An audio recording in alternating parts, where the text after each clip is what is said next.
Hi, this is Dr. Sandy. I'm sitting at home, and here is my very first screencast with stoichiometry in it. So let's see how this works out.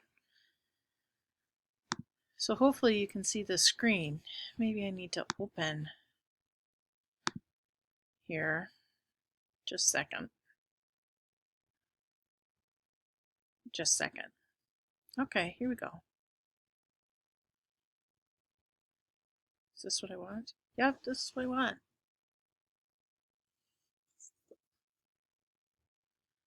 Okay, so let me see. Present. Present. How do I present? Present!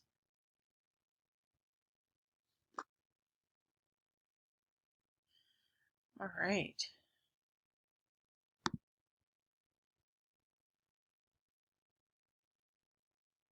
Okay, so here's stoichiometry, and it's a Greek word.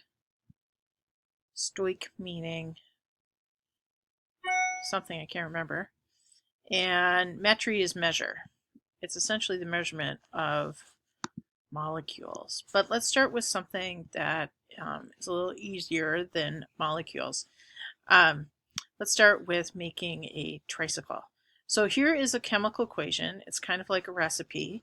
It tells you how many you need of each thing. So if we're building this tricycle, we need one frame, so that's 1F. Notice the 1 isn't written there, it's implied. You need a seat, so that's an S.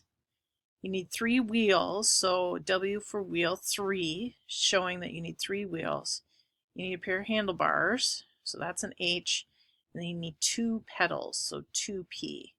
So the formula for the entire tricycle would be frame, seat, 3 wheels, the 3 comes after the W, the handlebars, and then 2 pedals. Okay? This equation, whole thing here, tells us the relative quantities of each of these reactants to make the product. So let's do some exercises here with this. So if you are looking at moles, how many moles do you have of each of our requisite parts based on this chemical equation? So stop the video and take a minute and answer that question. So hopefully this is what you got. You have 1F, so that's 1 mole of frames.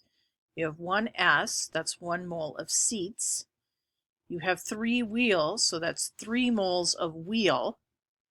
You have 1 handlebar, so 1 mole of handlebar. There are 2 pedals, so 2 moles of pedals. And then we make just 1 tricycle, so that's 1 mole of tricycle. Now, let's see how this would work out if we had a question. So for example, let's say you had 4 moles of S. So you have 4 moles of seats, and you had as many of all the other reactants that you wanted. So that would be all the other reactants are in excess. Excess means there's lots of them. How many tricycles would you make if you had 4 seats? Stop the video and think about that. Well, hopefully, let's go back. Hopefully you said you would make 4 tricycles because you have 4 seats, you have unlimited frames, wheels, handlebars, and pedals. So if each tricycle needs 1 seat, you have 4 seats, you would make 4 tricycles. Now let's see how we can apply this to chemical reactions. So, here's the definition of stoichiometry. So using a known amount of one substance, like the 4 seats, to predict how much of reactant will be used, or we could also predict how much product will be reduced. So we started with the 4 seats. We want to know how many tricycles we could make. So that is stoichiometry. Look, you just did it. You didn't even know it. Now we can use stoichiometry to answer questions like this one. Calculate the number of grams of ammonia, NH3, produced by the reaction of 5.40 grams of nitrogen with an excess of hydrogen. So this is just like the problem we did. Nitrogen in this case are the seats. The ammonia, the NH3, is like the tricycle.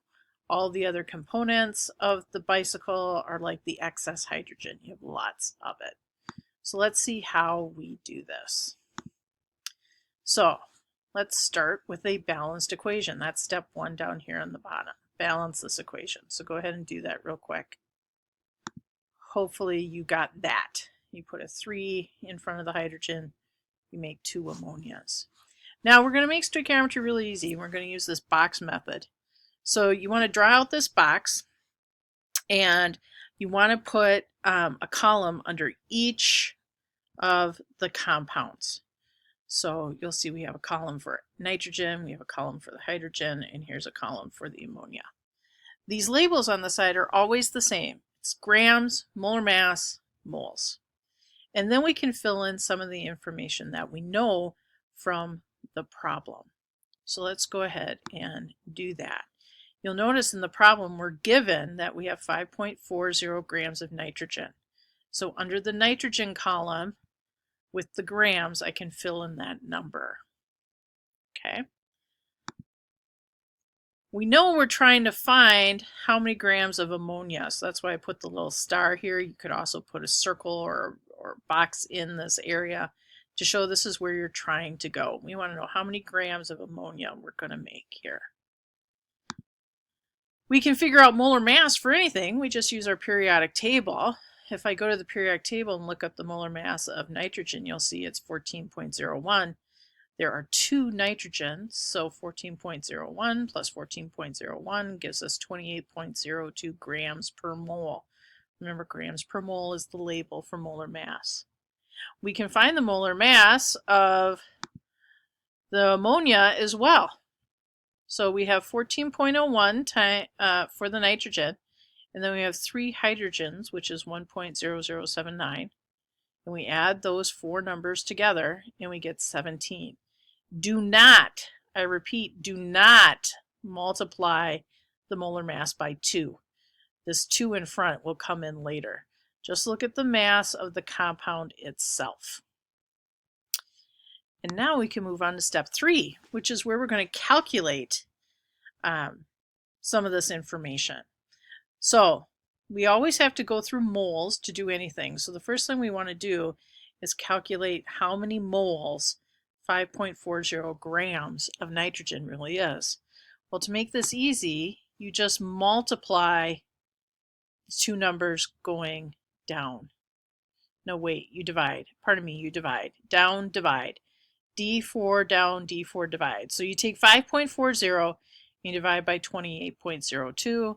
That should hopefully give you 0.192, and the label is mole.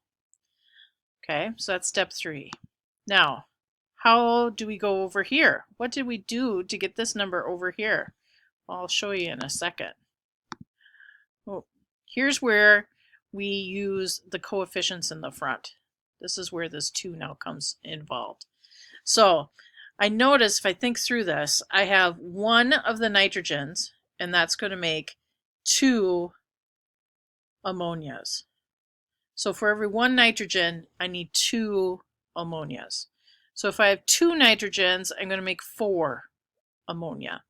If I have 3 nitrogens, I'm going to make 6 ammonia. What if I have 0.192? What do I do? Yeah, I multiply by 2.